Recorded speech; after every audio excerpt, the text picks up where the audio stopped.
नरेंद्र मोदी जी ने electoral bond का concept रखा है वो दुनिया का सबसे बड़ा एक्सटॉर्शन रैकेट है।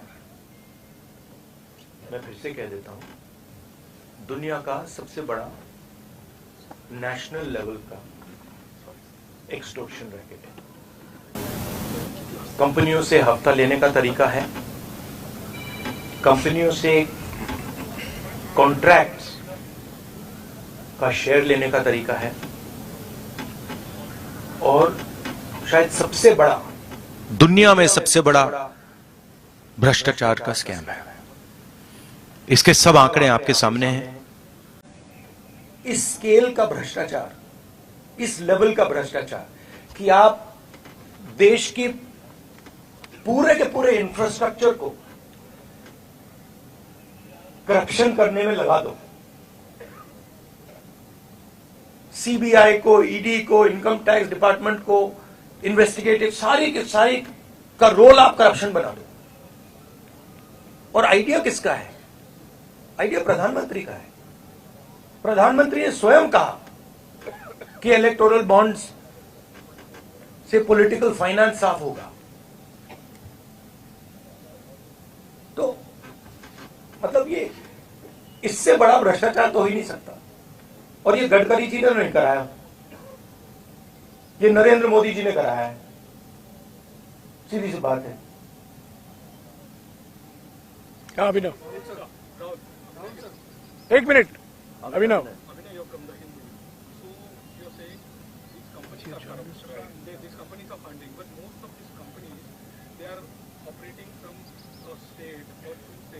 Your government is there, Telangana or in Karnataka, and they are getting mega, for example, MEIL, Mega Engineering Infrastructure and Infrastructure Private Limited, and they got projects in your government in the states. Like No, you're wrong. That's wrong. Our government in Telangana has come a few months ago. In Karnataka. Right? No, actually you're wrong. That's not what's happened. Again, we are not controlling the ED, we are not controlling the CBI, we are not controlling the income tax department, and there is no correlation between our contracts and between contracts and funding to us. Please take a good look at the dates of these things and you will see that there is a correlation between these things in the BJP.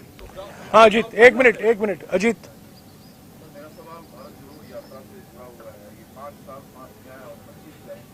भैया हमारा focus आज ये भ्रष्टाचार पे है, कल नहीं। अच्छा, तो यात्रा कल खत्म होगा। ये जो चुनाव 2024 का है, ये आपके लिए डू एंड डाई का चुनाव क्या होगा? और अगर कांग्रेस हारती है तो पहली बार होगा कि 15 साल के लिए कांग्रेस सत्ता से बाहर होगी। अगर आप देखिए, आप इसको डिस्ट्रैक्ट करने की कोशिश मत कीजिए, ठीक है? ये यात्रा के बारे में नहीं है, ये भ्रष्टाचार के बारे में है। आप लोग लगे रहते हो कि डिस्ट्रैक्ट करना है। रियलिटी ये है कि सबसे बड़ा भ्रष्टाचार हिंदुस्तान की हिस्ट्री में, हिंदुस्तान के पूरे इंस्टीट्यूशंस को लेकर नरेंद्र मोदी ने किया है, ठीक है? तो आप काइंडली इसको डिस्ट्रैक्ट करने की कोशिश मत कीजिए। बड़ा ऑब्वियस हो जाता है, सब लोगों को समझ आ जाता है। सर मैं एक पॉलिटिकल सवाल पूछ सकता हूं? हाँ जी।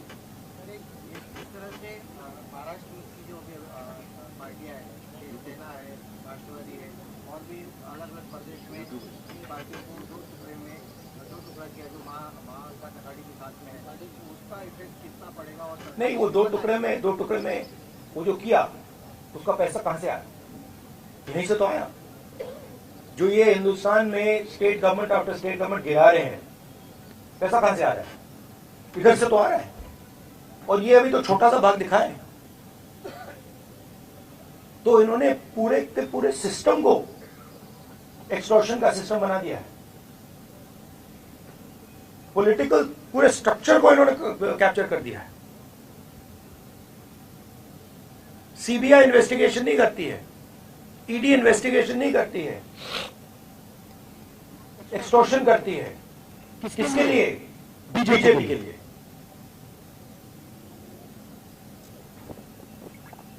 हाँ जी, एक मिनट हो गया।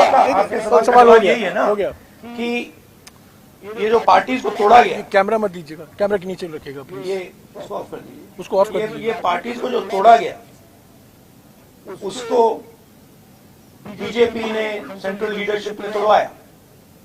तो ऑब्वियस है, वो तो मतलब अमित शाह वही काम करते रहते हैं। उन्होंने उनको पैसा दिया, ये भी सब जानते हैं, पूरा महाराष्ट्र जानता है पैसा कहां से आया। मैं आपको बता रहा हूं पैसा कहां से आया। सबसे बड़े कॉन्ट्रैक्ट्स हैं, उसका हिस्सा लेकर बीजेपी ने सरकार को दे रहा है। तो नींव तो यही है, फाउंडेशन तो यही है। हाँ जी, राहुल जी, आप एक्सटॉर्शन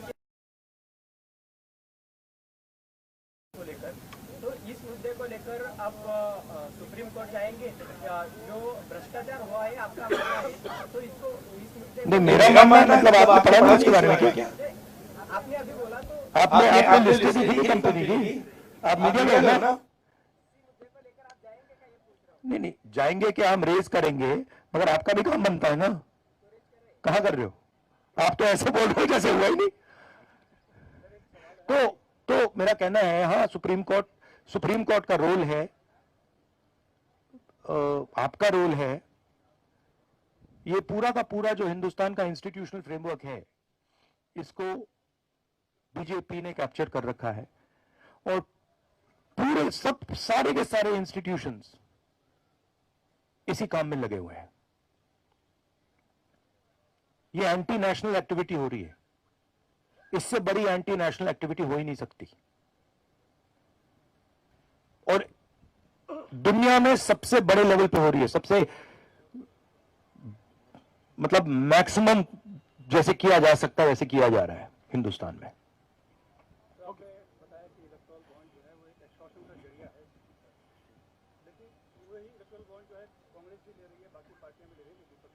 आप फिर से वही सवाल पूछ रहे हो। मैं आपको बता रहा हूं कि कांग्रेस पार्टी हिंदुस्तान की सरकार नहीं चलाती है। हाँ,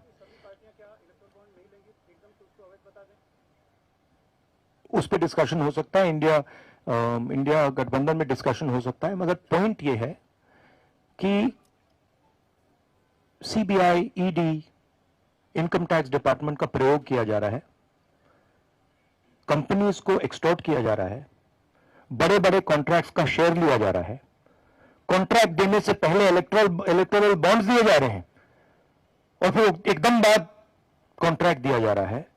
शेल कंपनीज उसमें भरी हुई हैं और ये पूरा का पूरा जो ढांचा है प्रधानमंत्री ने क्रिएट किया है, इनका ब्रेन चाइल्ड है। इन्होंने कहा है कि भाई इलेक्टोरल बॉन्ड्स हिंदुस्तान की राजनीति को साफ कर देगा। No, we are doing one question. Thank you. You ask your question, please. Rahul ji, आपकी यात्रा दूसरी बार महाराष्ट्र में आई, पहली बार जब आए थे तो कांग्रेस पार्टी की सबसे झलक थी, लेकिन अब जब आए हैं तो पूर्व सीएम से लेकर पूर्व सांसद तक पार्टी का साथ छोड़कर बीजेपी में चले गए, शिवसेना में चले गए। क्या नहीं, देखिए पार्टी का साथ छोड़ के नहीं गए हैं, पैसा देकर सीबीआई को यूज कर ईडी को यूज कर उन पर दबाव डाल के इनको पार्टियों को तोड़ा गया है। कांग्रेस को नहीं तोड़ा गया है, कांग्रेस का कोई नहीं गया है, कांग्रेस एक बिल्कुल साफ खड़ी हुई है वहां पे। हाँ ठीक है, वो मिलिंद देवरा वो ठीक है, वो कोई बड़ी बात नहीं है। तो हमारी पार्टी इंटैक्ट है, जरूर अशोक चौहान गए, मिलिंद देवरा गए, और हमारी पार्टी इंटैक्ट है। शिवसेना को ये एनसीपी को पैसे से तोड़ा गया है। कैसे तोड़ा गया है आज मैं आपको बता रहा हूं। और चुनाव में यहां पे कांग्रेस पार्टी और हमारा जो गठबंधन है रिकॉर्ड मत से जीतने वाला है।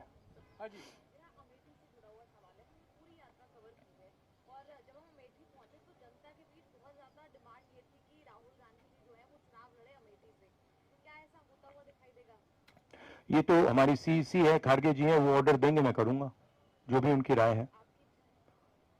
मैं कांग्रेस पार्टी का सिपाही हूं, जो ऑर्डर मिलेगा करूंगा। हाँ, लास्ट क्वेश्चन। हाँ,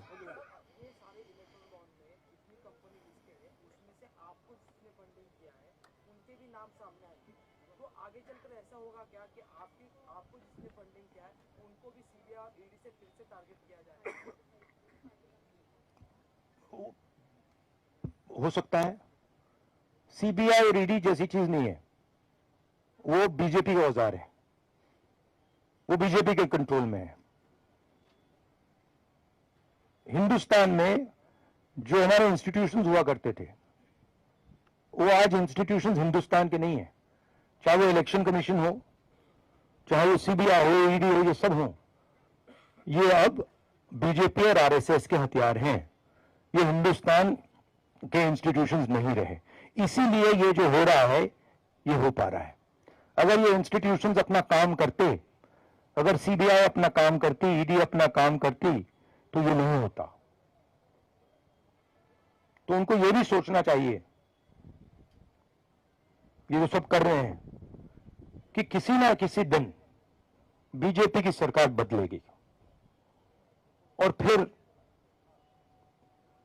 कार्रवाई होगी, और ऐसी कार्रवाई होगी कि मैं गारंटी कर रहा हूं ये फिर से कभी नहीं होगा।